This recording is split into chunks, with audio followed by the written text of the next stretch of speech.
enrich again. They've not abandoned that. In fact, they publicly insisted that they have the right to do so.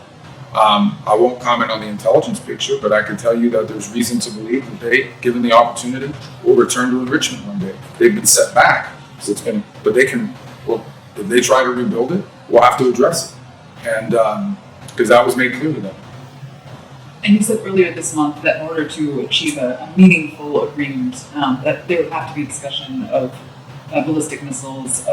Yeah, I said that here today again now. Yeah. I said it again, it's important. These ballistic missiles are a grave threat. So is there any way to walk away from Thursday meetings with something that is meaningful enough to stop U.S. military action?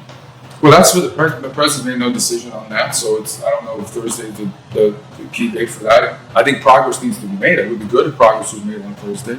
And I would say that the Iranian insistence on not discussing ballistic missiles is a big, big problem. I'll leave it at that.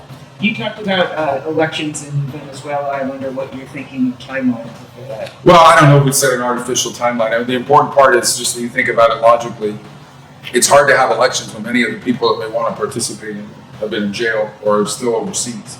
So I do think that as we enter this recovery phase, which we think slowly, I think we've done a pretty good job working with the interim authorities on the stabilization phase. You have not seen mass migration, you have not seen civil war, you have not seen violence. On the contrary, you've seen some real stability on the ground, and you've seen a growing in productivity among their key sectors.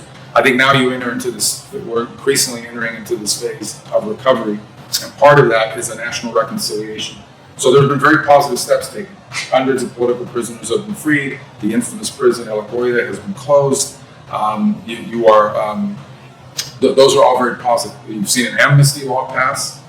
There was actually a real debate in their National Assembly over the law, and even amendments filed to it and so forth. These are all very positive. They're not enough, but they're positive. And I think that begins to create the groundwork for civil society there to function. To have elections, you need to have a number of factors. You need to have political parties that are formed. You need to have political movements. You need to have a media environment that allows people to campaign and get the word out. All of these things have to be in place, and you need to have candidates that can run.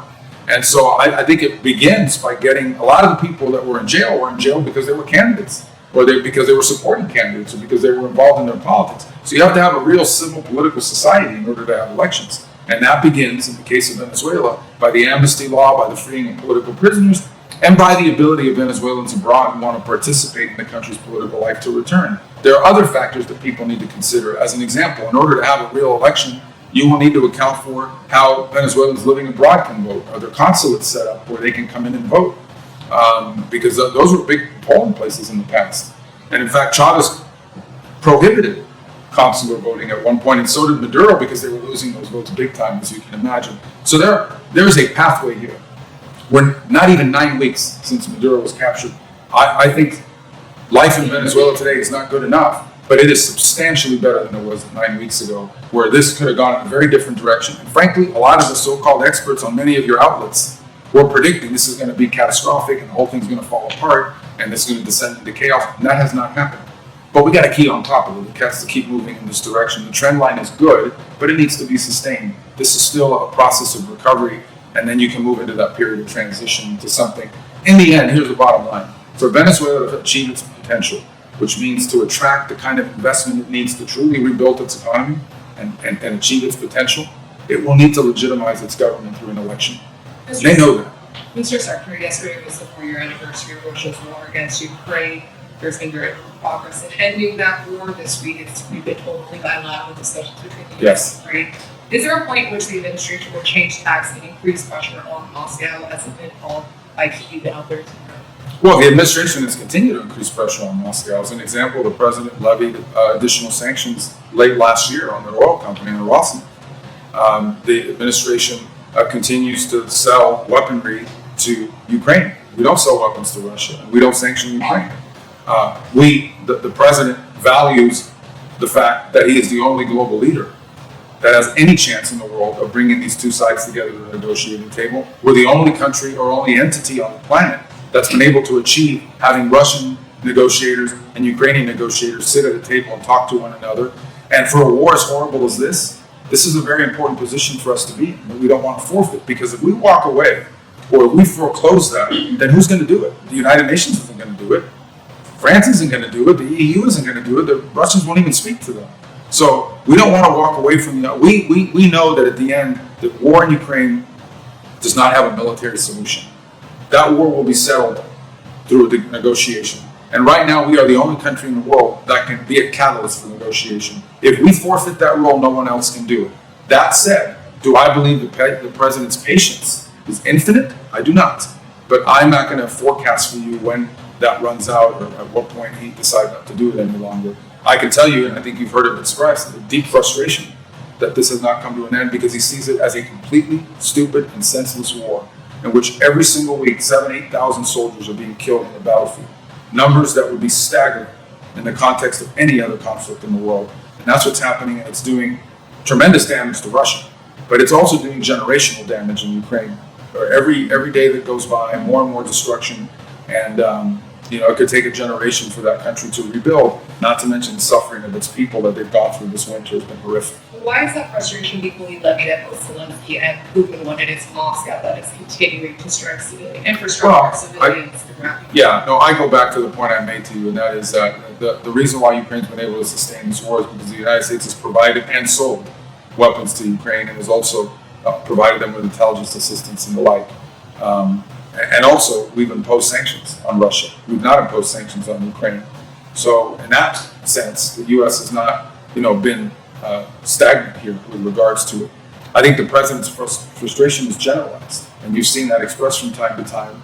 He just doesn't understand how two countries in such a vicious, horrific, and bloody war cannot reach an understanding on how to end it. He wants to see it ended, and he's done a lot. He's invested a lot of political capital in this. I mean, the easiest thing to have done is to just continue with the previous policies that was just ending into a protracted conflict. The president's invested a tremendous amount of political capital. Steve has traveled, I don't know how many times on his own dime, all over the world to try to bring this to a conclusion. So we have a lot of people that have invested a lot of energy into this. And I think we've made progress in narrowing the issues, but I think some issues still remain that are very, very difficult, unfortunately. Secretary, the president has a trip to China scheduled the end of March something to early April. Yeah. Yes, and last night of the State of the Union was the first time in 2 decades that China wasn't expressly mentioned in the speech. What's your view on the competition for the U.S. with China and China's access to things like cutting-edge NVIDIA chips or other AI chips and things? Yeah, so I think we've reached a point, at least, of sort of strategic stability in the relationship. I think both countries concluded that having an all-out global trade war between the United States and China would be deeply damaging to both sides and to the world. There remain issues of disagreement. There remain issues that we know in the long term are going to have to be confronted and could be irritants in our relationship.